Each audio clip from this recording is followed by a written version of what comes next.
Anúncio oficial e saída confirmada pelo Inter. Vamos falar também sobre o mercado da bola, porque tem novo nome colocado na mira do Inter, lateral esquerdo argentino.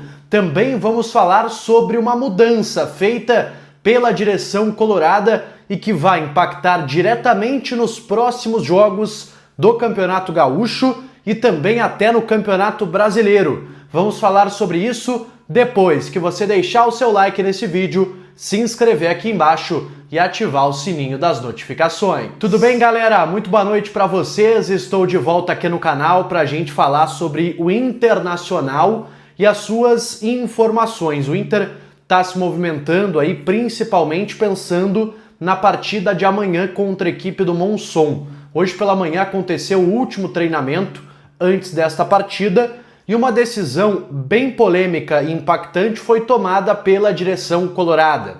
A partir de agora, o time será comandado pelo Paulo Pezzolano. O técnico, enfim, fará sua estreia com a camiseta do Internacional na Casa Mata, justamente amanhã, na partida contra o Monson, duelo aqui em Porto Alegre, no estádio Passo da Areia, gramado sintético. Não é o mesmo sintético dos últimos anos, foi reformado, tá com um aspecto melhor, mas ainda assim é um gramado sintético, grama artificial. Sobre jogadores, pessoal, o que a gente tem nesse momento de informação é que há a possibilidade de alguns jogadores serem utilizados nesta partida. E o Thiago Stormovski, repórter do canal do Baldaço, ele trouxe dois nomes que estão sendo avaliados e que podem aparecer nessa relação para o jogo de amanhã.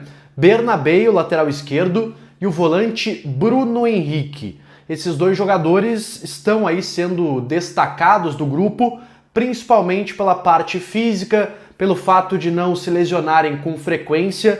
Então o Inter está cogitando já inserir esses dois jogadores para encorpar esse time do Campeonato Gaúcho. A minha opinião sobre, pessoal, eu não gosto dessa ideia. A do Paulo Pezzolano até dá para entender, embora eu tinha comprado a versão do Inter, de que o Pablo Fernandes era o cara que mais conhecia os garotos, que ele tinha que comandar o time, enquanto o Pezzolano focava exclusivamente na pré-temporada. O Inter já, depois de uma partida, rasga o planejamento e muda completamente. Então o Pezzolano já está pensando também no Campeonato Gaúcho. E além disso, o Inter pode tirar a vaga de dois garotos que foram muito bem nas primeiras rodadas na primeira rodada do Campeonato Gaúcho. O Alisson, que é o lateral esquerdo, que pode ficar no banco para o Bernabei jogar, e também o Benjamin, que pode perder a vaga para o Bruno Henrique.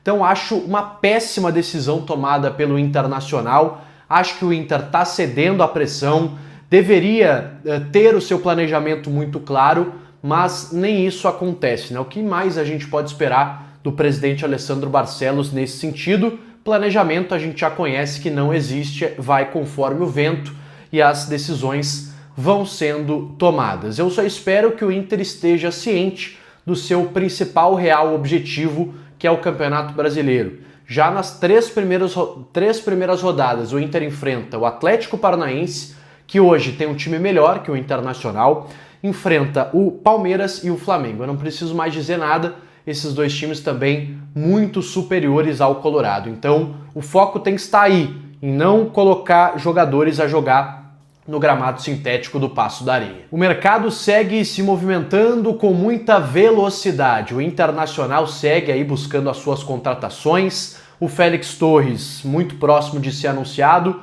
Acredito que nas próximas horas isso vai acontecer. E também o Vitor Jesus, lateral direito, contratado junto ao Cruzeiro. Mas a novidade, pessoal, que surgiu nas últimas horas, ela vem de São Paulo, do repórter André Hernan, da ESPN, que o Angileri, a lateral esquerdo ex-Corinthians, está na mira do Internacional e o clube teria aberto aí conversas para ter o jogador na próxima temporada. Vou explicar, pessoal, a situação do Angileri. Ele foi contratado na última temporada, se eu não me engano, tá?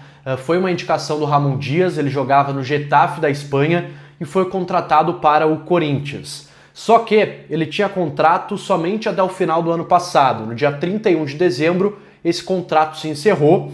O Corinthians estava tentando a renovação de contrato e parece ter chegado no seu limite. O Corinthians não conseguiu chegar a um acerto financeiro com o empresário do jogador. Parece que o valor das luvas estava muito alto e por isso o Corinthians decidiu dar uma segurada no negócio, está neste momento sem contatar o empresário do atleta e o Anghileri está livre no mercado. Ele não tem mais contrato com o Corinthians, não está treinando no CT do Corinthians, trabalha em separado com o seu preparador físico pessoal e está aguardando aí novas propostas, inclusive talvez um novo contato do próprio Corinthians. Então a situação é essa, o Inter observando o mercado, até não buscava tanto assim um lateral esquerdo, mas enxerga como uma boa oportunidade de mercado, um jogador que a princípio não estaria disponível para contratação, mas pode ter aí um negócio facilitado por conta do fim do seu contrato com o Corinthians.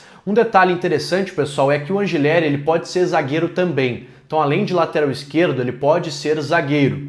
Só que tem um detalhe, o Inter já tem 2 zagueiros canhotos no seu elenco, tanto é que lá no início da gestão Fabinho Soldado ficou definido que o Inter buscaria 2 zagueiros destros. Um é o Félix Torres e outro pode ser o Rodrigo Becão, por exemplo, que está em negociação. Então, zagueiro canhoto não era uma prioridade, mas o Anghileri aí está na pauta, é um jogador que é visto como uma boa sombra aí para o Bernabéu e pode aí ser contratado. O detalhe que eu destaco mais uma vez aqui no canal é que com a chegada do Félix Torres e do Anghileri, o Inter chegaria a 10 estrangeiros e isso ultrapassaria o limite permitido, né, pela CBF para partidas nacionais da Copa do Brasil e também do Campeonato Brasileiro.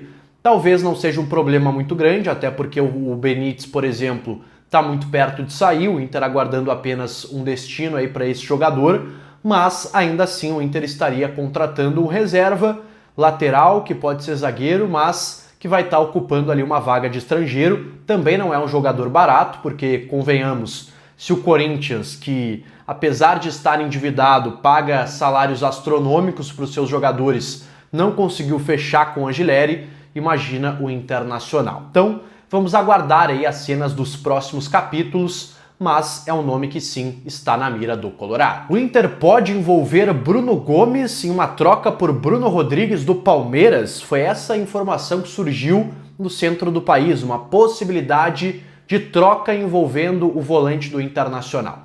O que eu posso garantir para vocês, pessoal, é que o Inter não vai fazer esse tipo de negócio de troca de jogadores envolvendo o Bruno Gomes. Pode ser que faça com outros atletas, mas o Bruno Gomes não está, digamos, disponível para esse tipo de negociação.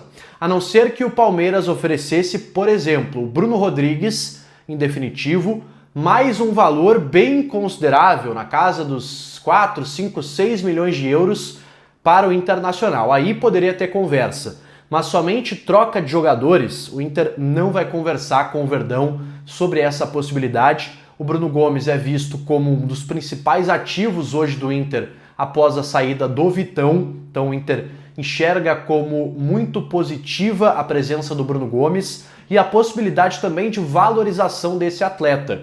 O Inter já recusou só nesse ano 2 propostas pelo Bruno Gomes, do Atlético Paranaense e do Bahia. As duas ali em torno de 4 milhões de euros, o Inter entende que o valor dele é bem maior.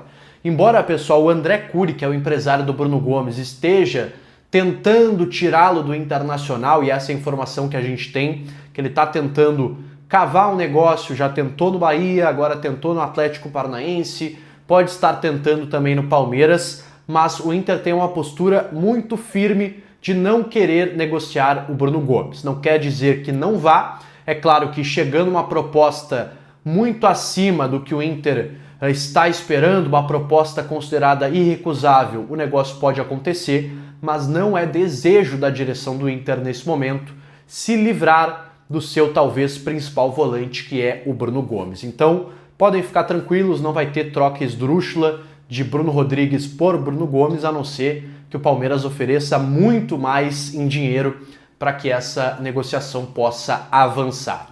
Um anúncio oficial foi feito, pessoal, pelo Inter no início da tarde desta quarta-feira, que foi o anúncio da saída do Ramon, mais uma vez por empréstimo, ele está sendo negociado com o Vitória, o time baiano conseguiu estender o vínculo até o final desse ano, O Ramon não tem mais, digamos, salários pagos pelo Internacional, agora o valor foi 100% assumido pelo Vitória. E eu, sinceramente, pessoal, eu acho que tem coisa nesta saída do Ramon que a gente ainda não tem conhecimento, porque eu não consigo entender por que o Ramon, que já é do Inter, não serve para ser um reserva na temporada. Algo muito grave tem que ter acontecido nos bastidores, algo que o Ramon tenha feito, tenha falado para alguém do Internacional, para alguém da direção, para algum treinador, companheiro de equipe, porque é muito estranho esse desdém do Inter pelo Ramon, um jogador que não é um primor técnico, longe disso, mas dentro de um clube que não tem dinheiro e pode estar comprando agora um lateral que está livre no mercado, que é o Angileri, mas que é caro também, precisa pagar luvas, é um salário alto, é um jogador estrangeiro também que ocupa uma vaga no elenco. Então eu sinceramente não entendo esse desleixo aí que o Inter tem em relação ao Ramon, mas é uma decisão aí do clube, está emprestado ao Vitória com opção de compra no final da temporada. Tá certo, pessoal? Eu volto amanhã para a gente atualizar o Inter aqui na quinta-feira com todas as movimentações do mercado. O Inter está também se preparando aí nas últimas horas de concentração para a partida de amanhã contra o Monson às 7 da noite lá no Paço da Areia. Estarei lá, cobertura pela Rádio Bandeirantes, tá certo? Deixe seu like nesse vídeo, se inscreve aqui embaixo, ativa o sininho das notificações e eu volto num próximo conteúdo. Até mais!